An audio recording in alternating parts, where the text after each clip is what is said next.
Gotland is a little speck of a place in the middle of the Baltic Sea, halfway between Stockholm and the Baltic states of Estonia, Latvia, Lithuania. There's actually a lot of boat building going on in Estonia right now. Most of the European builders get their fiberglass work done in Estonia, really high quality.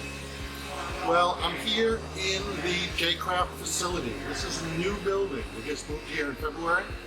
They're building boats and still finishing construction at the same time. It's a very impressive facility. I'm going to give you a tour today. J-Craft builds one model, the Torpedo 42. It's right over there. You'll get a closer look later. They have been building about one a year for the last 20 years. Hull number one went to and is still owned by the King of Sweden. So they build for royalty, and now they build for you. They're IPS boats. They do 40 plus knots. They have a level of detailing, finish, and sort of a luxury appeal. Very hard to find anywhere on the planet. You'll hear later in this tour that most of what they've learned about how to build these boats is because they build torpedoes as tenders for Lorsen and Hazen. You look up any major super yacht built the last few years, like Nord just delivered, the yacht with 2 helipads. What does it use as a tender? J-Craft 42 torpedo. So let me take you around from the beginning to the end of a build.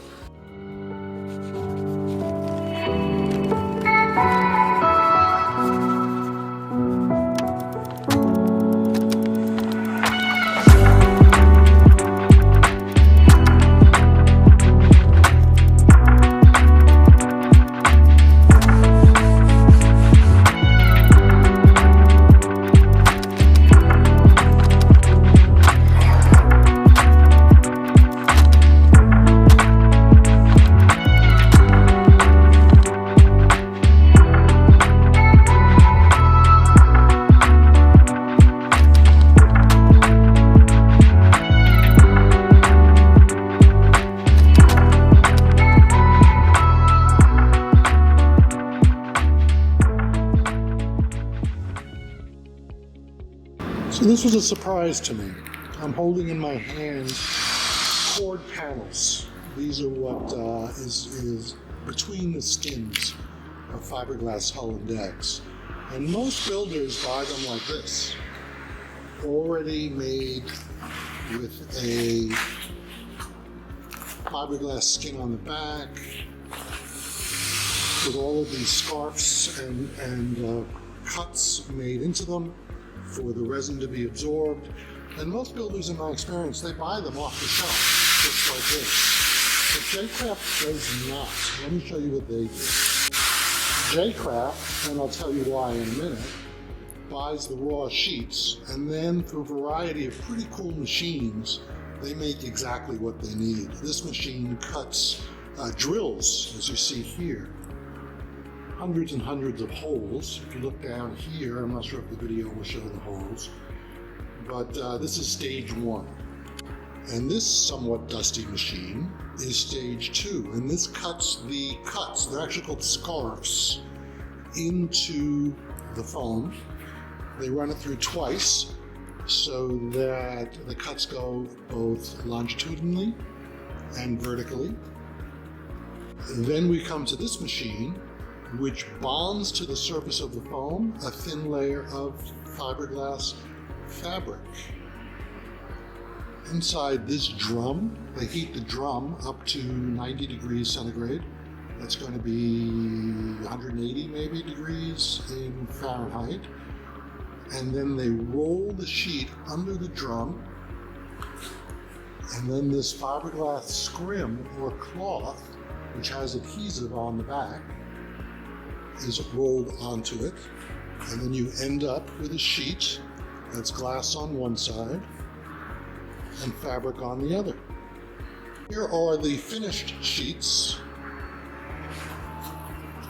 I'm getting ahead of myself a minute, but these are the flat finished sheets, but they have to break them up so that they can wrap around curves. And for that, we have this machine that breaks up the sheets into the curves that are needed. This whole factory is being rebuilt. They actually just moved in here in February. It's about 6 weeks from being finished. It's twice the size of the older factory so that they can expand production. And this is the mold room, or the temporary mold room, while they finish construction. And for example, this is the mold of the deck of the torpedo, which is 42 feet long. The mold for the hull itself is in another facility. I don't think I'm going to get there today. That's on the north side of the island.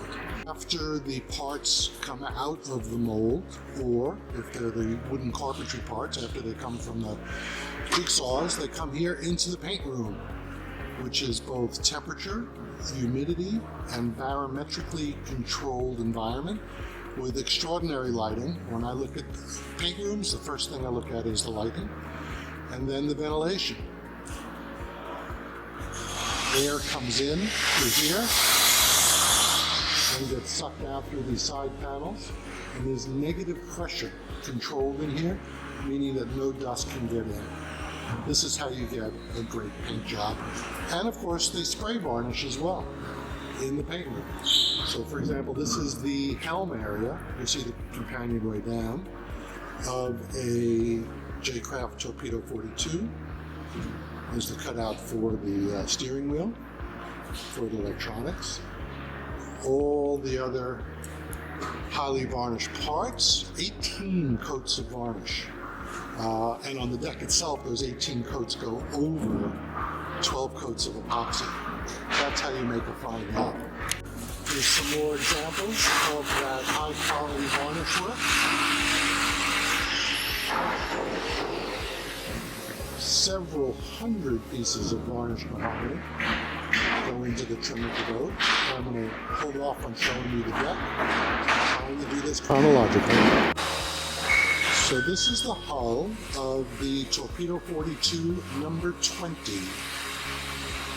The owner has asked for an ivory white hull. This boat will finish in February if we can sort out supply chain issues. Among other things, generators are very hard to get these days.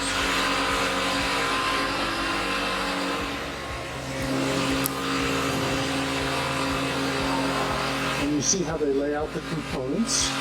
For example, that's where the engine windlass is mounted to.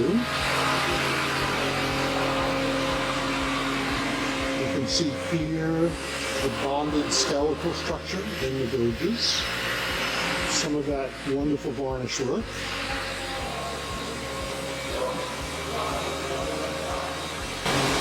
Down here between this bulkhead, right down the middle of the screen, that's the foam that I was talking about, that they make in-house. Why do they do it in-house? Greater quality control, and when they need it, they got it. These days, with the supply chain so disrupted, many builders are having a hard time getting foam. Not J-Craft. All of the mechanicals, for example, the electrical and the plumbing, they're made outside of the boat and then dropped in modular form. It's not just an efficiency, it's just easier when they have this stuff up on the wall at eye level. All the wiring harnesses are made outside of the boat and then just dropped in. It is a great way to build a boat.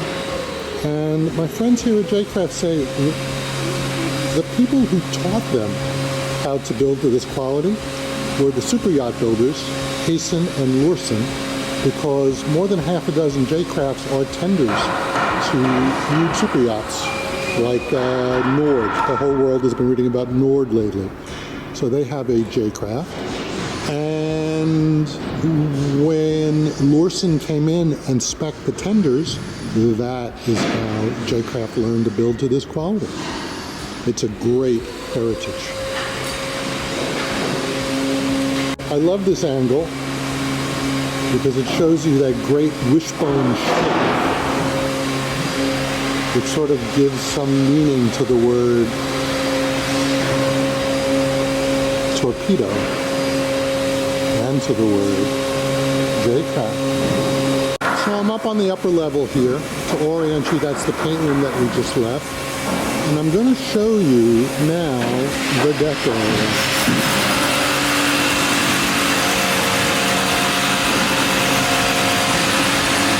It takes some 8,500 hours to build a J-Craft. That's about triple of any other boat builder I know. And the single biggest chunk of those hours is in this deck. It is an incredible, incredible bit of artwork of highly varnished Kaya mahogany. I'm not going to show you the finished boat yet. I'm going to tease you. But I'm going to go down now and do some close-up shots of this. This is Henrik, I believe.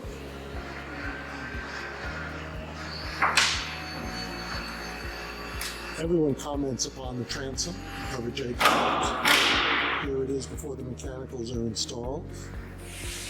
See if I can get you a sense of the gleam on the varnish.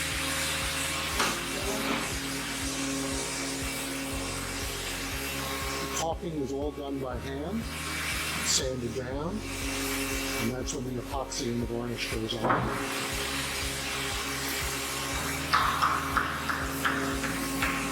This is where, as you saw on the white hull, the engine and mechanicals go. Cockpit and helm area.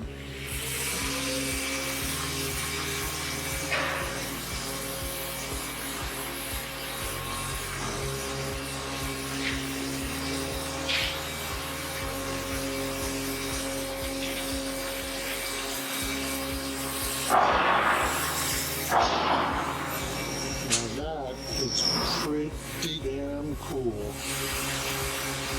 So you're looking at about 3 millimeters of mahogany that's bonded to about 20 millimeters of fiberglass epoxy deck.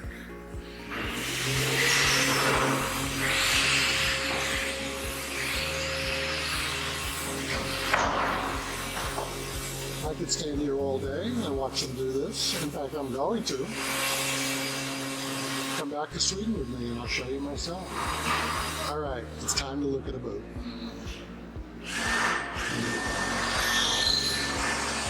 This is a 2018 42 Torpedo. Lives in Saint-Tropez, brought back here for some varnish work. Most of the owners bring the boat back to Sweden. Let me go back up top and get an aerial view. Now I'm back up top for a better view. I'll zoom in a little and give you bow to stern. J-Craft only builds one model, the 42 Torpedo. Top speed 43 knots. This is hull number 20, is that ivory one on the other side. They've only built about one a year for the last 20 years, but that's changing. One of them is in the States, the rest are in Europe and Asia, or the Middle East. The American boat is on a lake somewhere in the Midwest. I'll have to track that down. Back to the 2018 model.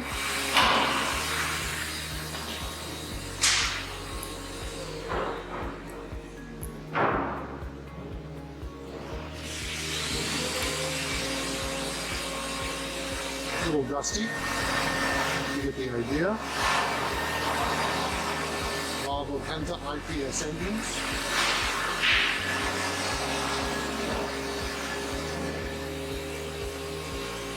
Helm area. So every component on this boat but one comes from Sweden, right down to the Volvo engines. Except the steering wheel is Italian, I believe the same one that goes in vintage Ferraris.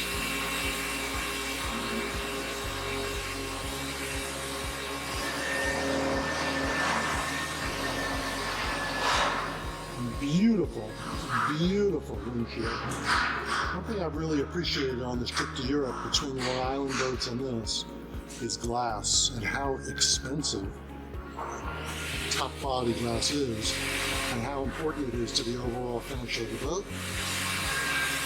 So this stainless bit here, this is for the flagpole, window ports, hatches, torpedo-shaped cleat,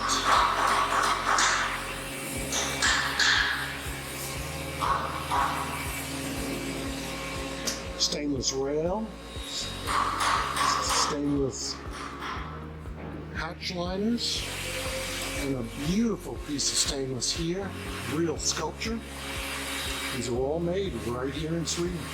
It is an entirely Swedish boat.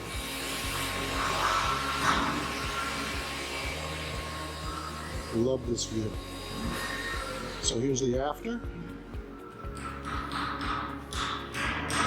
Here's the before. Presto, change your magic.